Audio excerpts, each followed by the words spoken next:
चलिए आज ना एक बहुत ही दिलचस्प स्थिति की कल्पना करते हैं। अच्छा। हाँ, और उसका दावा है कि वो दुनिया को भविष्य के सबसे बड़े तकनीकी खतरे यानी क्वांटम कंप्यूटर से बचाने वाला है।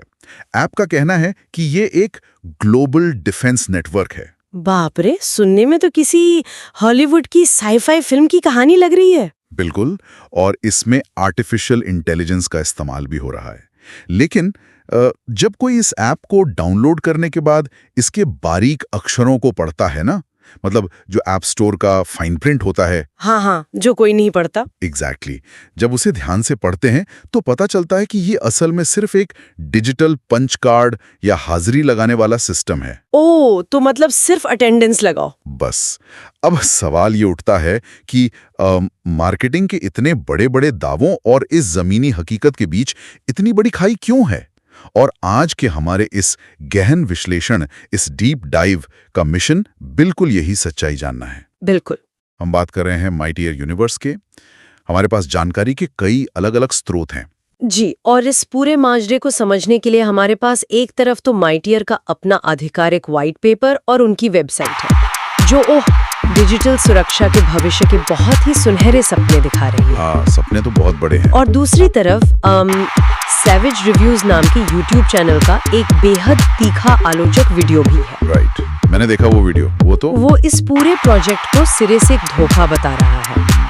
तो इन दोनों विपरीत दावों के बीच की सच्चाई को सामने लाने के लिए हम गूगल प्ले स्टोर के डेटा और स्कैम एडवाइजर की रिपोर्ट का भी विश्लेषण करेंगे। और इस चर्चा को आज ही करने की एक बहुत बड़ी वजह भी है। हाँ, वो अपडेट है ना। एग्जैक्टली, माइटियर यूनिवर्स कम्युनिटी के लिए एक जबरदस्त अपडेट आया है जिसका लोग बेसब्री से इंतजार कर रहे थे। उन्होंने कहा है कि ये एक लंबा सफर रहा है और आखिरकार वे एक शानदार अपडेट लेकर वापस आ गए हैं। पर्दे के पीछे काफी कुछ चल रहा था।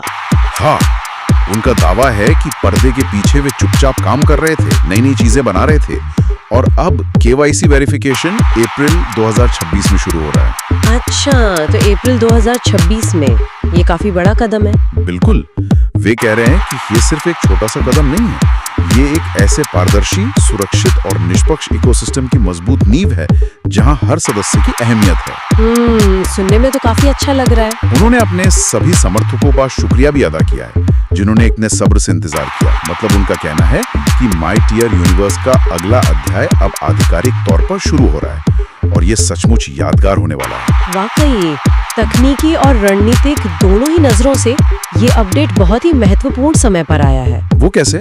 देखिए, जब कोई भी प्रोजेक्ट KYC यानी नो योर कस्टमर प्रक्रिया शुरू करता है ना, तो इसका सीधा मतलब होता है कि वो कागजी दावों से निकलकर जमीनी हकीकत की तरफ बढ़ रहे हैं। हाँ, मतलब अब असली लोगों को नेटवर्क पर लाना है।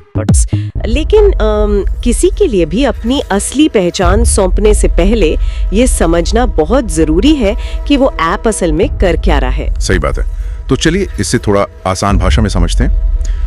ये ऐसा है जैसे किसी नए हाईटेक स्मार्ट सिटी प्रोजेक्ट का ब्रोशर बहुत शानदार लग रहा हो। हाँ। लेकिन नुक्कड़ पर खड़ा एक आलोचक चिल्ला रहा हो कि भाई इसकी नींव तो खोखली है, आखिर माजरा क्या है? एग्जैक्टली। तो सबसे पहले हमें ये समझना होगा कि माइटियर असल में दावा क्या कर रहा है। उनके व्हाइट पेपर को ही देख लेते हैं। हाँ? उनका एक नारा है जो बहुत ही आकर्षक लगता है। Turn your time into an asset, make security part of your daily life. मतलब अपने समय को संपत्ति में बदलें, सुरक्षा को अपनी दिनचर्या का हिस्सा बनाएं। व्हाइट पेपर के अनुसार वे AI और PQC का इस्तेमाल करके डिजिटल सुरक्षा की दुनिया को बदलने वाले हैं। एक सेकंड, ये PQC क्या है? ये थोड़ा भारी शब्द लग रहा है। हाँ, इसे समझना थोड़ा जरूरी है। PQC मतलब पोस्ट क्वांटम क्रिप्टोग्राफी। अगर हम आज की डिजिटल सुरक्षा को देखें, जैसे इंटरनेट बैंकिंग या पासवर्ड, तो वो सब जटिल गणितीय पहेलियों पर आधारित है। राइट, जिसे तोड़ना आम कंप्यूटर्स के बस की बात नहीं है। बिल्कुल। आज के सबसे तेज सुपर कंप्यूटर को भी इन्हें तोड़ने में हजारों साल लग जाएंगे। तो मतलब हमारी मौजूदा सुरक्षा अभी के लिए तो काफी मजबूत है।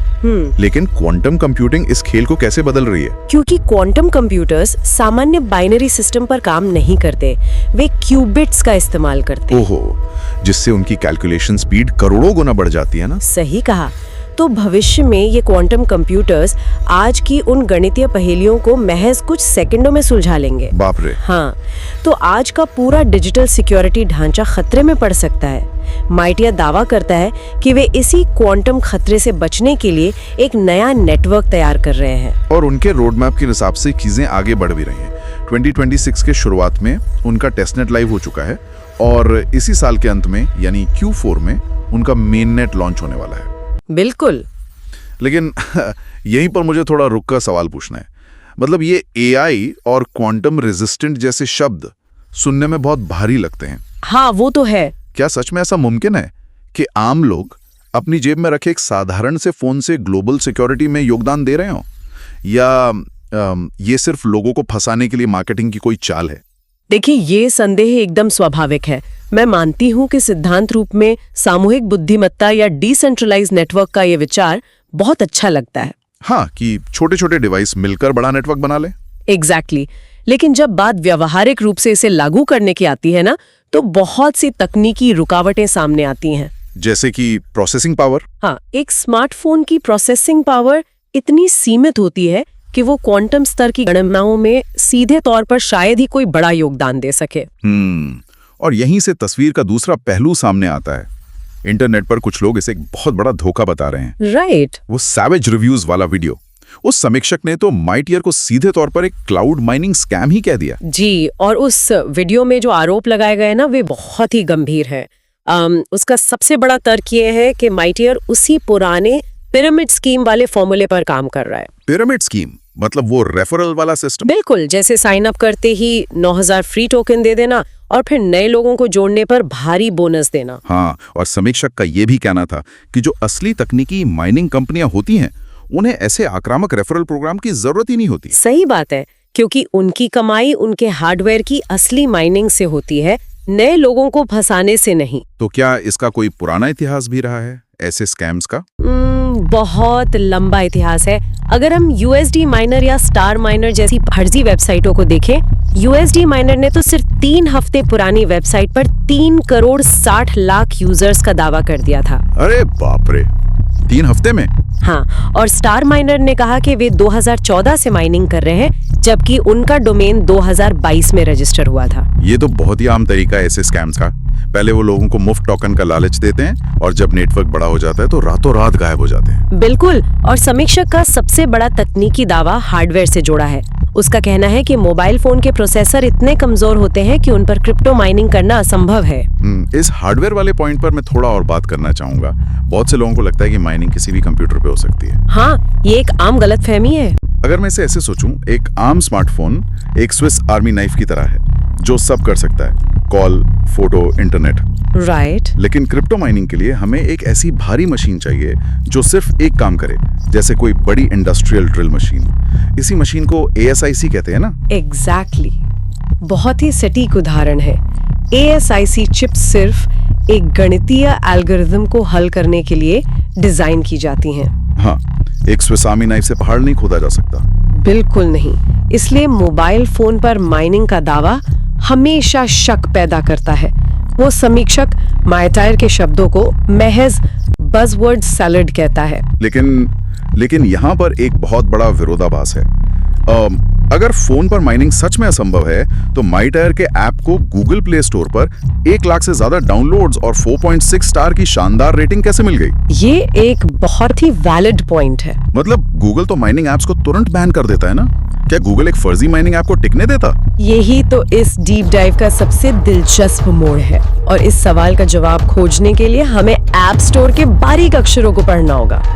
वो फाइन प्रिंट। हाँ, जब माइटियर यूनिवर्स ऐप के विवरण को गहराई से देखा जाता है, तो एक ऐसी बात सामने आती है जो इस पूरी बहस का नजरिया ही बदल देती है। बिल्कुल। मुझे वो हिस्सा दिखा था। प्ले स्टोर के विवरण में बहुत ही चालाकी से मराठी भाषा में एक लाइन लिखी हुई है। हाँ, वो मराठी वाली लाइन? वहाँ लिखा है, कोणतेही क्रिप्टोकरन्सी माइनिंग किंवा डिवाइस आधारित गणना केली जात नाही। मतलब कोई क्रिप्टोकरेंसी माइनिंग या डिवाइस आधारित गणना नहीं की जाती है। ये तो एक बहुत बड़ा सुराग है। बिल्कुल, यही वो अहम कड़ी है जिस चीज को आलोचक माइनिंग स्कैम समझकर गलत साबित करने की कोशिश कर रहे हैं। माइटियर उसे माइनिंग कह ही नहीं रहा है। एग्जैक्टली। कम से कम ऐप स्टोर के आधिकारिक विवरण में तो बिल्कुल नहीं। वहाँ साफ लिखा है कि ऐप पर जो पॉइंट्स मिल रहे हैं वो सिर्फ यूजर्स की उपस्थिति यानी अटेंडेंस के आधार पर है। ओहो, तो इसीलिए ये ऐप गूगल प्ले स्टोर की नीतियों का पालन करता है और बैन नहीं होता। सही कहा, क्योंकि ये फोन के प्रोसेसर का इस्तेमाल माइनिंग के लिए कर ही नहीं रहा है। तो असल में ये कोई सोने के खदान नहीं है, ये तो बिल्कुल एयरलाइंस के फ्रीक्वेंट फ्लायर माइल्स या किसी कॉफी शॉप के लॉयल्टी कार्ड जैसा है। बिल्कुल वैसा ही है। आप रोज ऐप खोलते हैं, हाजिरी लगाते हैं और पॉइंट्स मिल जाते हैं, बस। इसे क्वांटम सिक्योरिटी के एक चमकीले रैपर में पैक किया गया है। ये लॉयल्टी कार्ड वाला नजरिया ना एकदम सटीक है और स्कैम एडवाइजर की रिपोर्ट भी कुछ हद तक यही इशारा करती है। उसमें क्या था? स्कैम एडवाइजर ने इसे 61 का ट्रस्ट स्कोर दिया है, मतलब संभवतः सुरक्षित। वेबसाइट पर SSL सर्टिफिकेट है और ट्रैफिक बहुत ज्यादा है। ये वेबसाइट बहुत नई है और इसके असली मालिक की पहचान हुइज डेटाबेस पर पूरी तरह से छिपी हुई है। ये तो अजीब है, कोई ग्लोबल सिक्योरिटी की बात करे और खुद गुमनाम रहे। एग्जैक्टली, ये हमेशा संदेह पैदा करता है। और एक और बात, उनका जो टेस्टनेट नोटिस है वो जिसमें लिखा है कि टेस्टनेट का डेटा और रिवॉर्ड्स मिननेट में ट्रांसफर होने की कोई गारंटी नहीं है। हाँ, उन्होंने बहुत ही साफ शब्दों में ये चेतावनी दी है। इसका सीधा मतलब है कि जो पॉइंट्स लोग आज इकट्ठा कर रहे हैं जरूरी नहीं कि वे असली टोकन में बदल ही जाएं। तो ये सब जानने के बाद अब सवाल ये उठता है कि अप्रैल 2026 में जो ये KYC शुरू हो रहा है, इसका असली मकसद क्या है? देखिए, माइटियर की टीम का तर्क है कि KYC लागू करना एक पारदर्शी इकोसिस्टम बनाने की दिशा में सबसे जरूरी कदम है। मतलब बॉट्स को बाहर करना? बिल्कुल।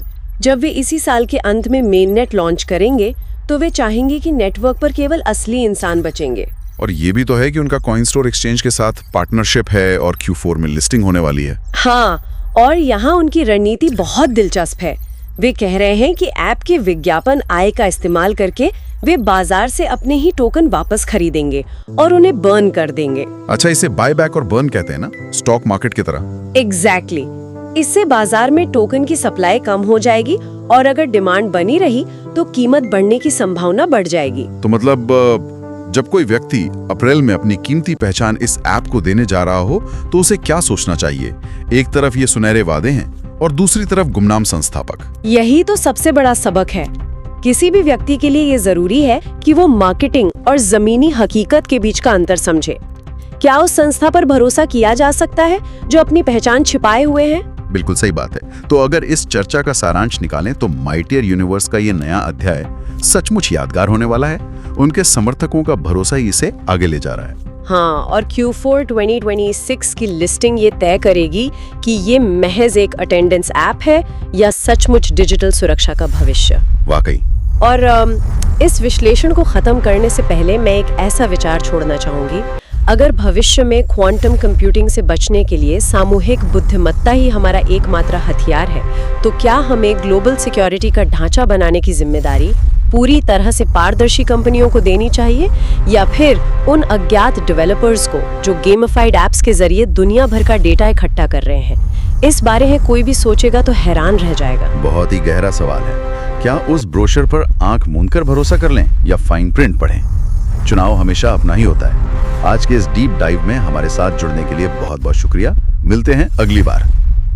ধন্যবাদ আপনাদের সকলকে। যদি আপনারা এই প্ল্যাটফর্মে যুক্ত হতে চান তাহলে ডেসক্রিপশন বক্সে লিংক দেয়া থাকবে। আরো বিস্তারিত জানার জন্য অবশ্যই টেলিগ্রাফ চ্যানেলে, হোয়াটসঅ্যাপ চ্যানেলে যুক্ত হবেন।